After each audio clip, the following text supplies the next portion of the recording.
I think Kevin Warsh wants the debate between the Fed to be had in-house, the way a family fight is. A family fight is you talk amongst yourselves and then the neighbors come over and everybody's all smiles. I think he doesn't want debate about policy to play out in the public arena. I wouldn't prejudge what happens in the future. We had a good family fight on it for a couple of days and we ended up, I think, in a better place. There are three phrases I've heard Warsh use over and over again. The first one is that it's a good old family fight. The second one is going back to first principles. And the third one is that inflation is a choice for the Fed and inflation is the Fed's responsibility. The problem he has with that is I'm not sure all of his colleagues agree.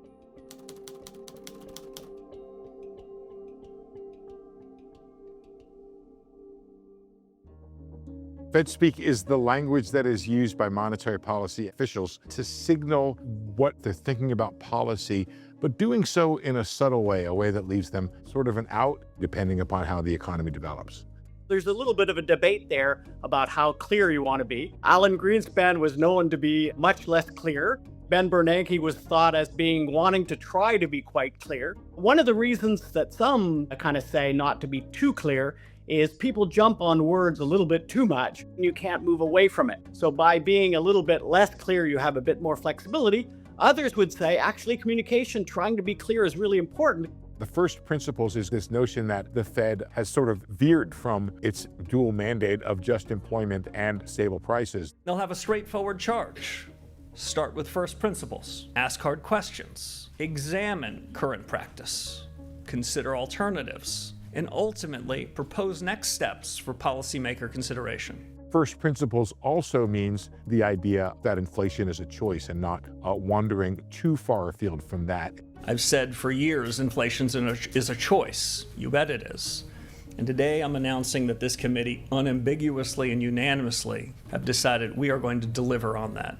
And so you're trying to coordinate an aspect of saying, do not lose touch. We really think inflation will come, for example, back to 2%. It's really about helping people coordinate and kind of believe where things go.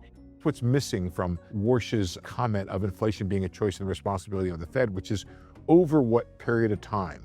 It's been taken to mean that Warsh may have less tolerance for inflation than some of his predecessors has. Yes, inflation is essentially a choice, and there's some information in that in the sense that the Fed cannot pick an unemployment rate. The unemployment rate is believed to be something that's given to the Fed, but the Fed can choose an inflation rate. If the Fed wants the inflation to be 5%, well, theoretically, it could deliver 5%. If that inflation broadens out to other parts of the economy, that's the Fed's responsibility. If it chooses to, it can stop that inflation from spreading. You don't want to allow this to become very broad-based, to kind of really spread out. And so a lot of the aspects is communication and kind of saying, we're really committed not to have this.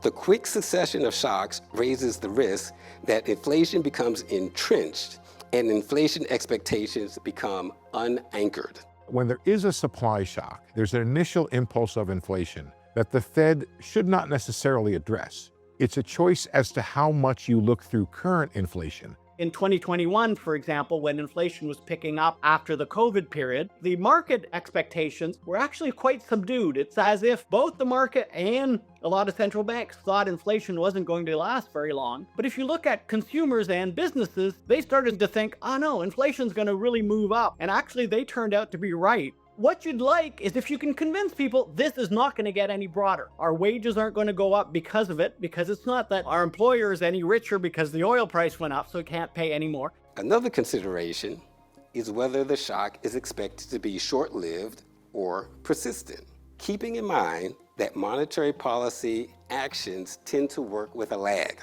This consideration is important when deciding whether to respond to a shock or to allow it to pass without a policy response. This administration now in Washington, they're facing an everything, everywhere, all at once situation. So this war is really rapidly escalating on multiple fronts. If there are these one-off issues like tariffs and higher oil prices that are driving up inflation, is that a choice that the Fed is making with that higher inflation, or is that something the Fed ought to be addressing now? That's missing from his conversation.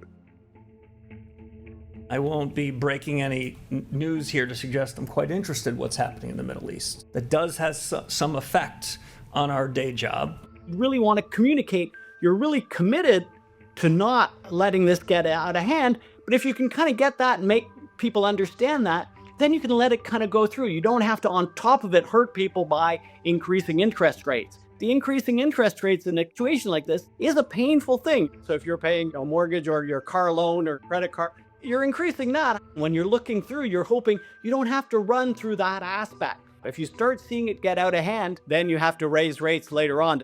It sounds really good to say inflation is a choice, and it really works well to criticize the prior Federal Reserve. However, it doesn't really go very far because it doesn't answer the very question, which is how do you deal with a supply side shock and how do you ensure that inflation doesn't broaden? Inflation is the one thing the Fed can choose, and if there is inflation, it is the fault and responsibility of the Federal Reserve.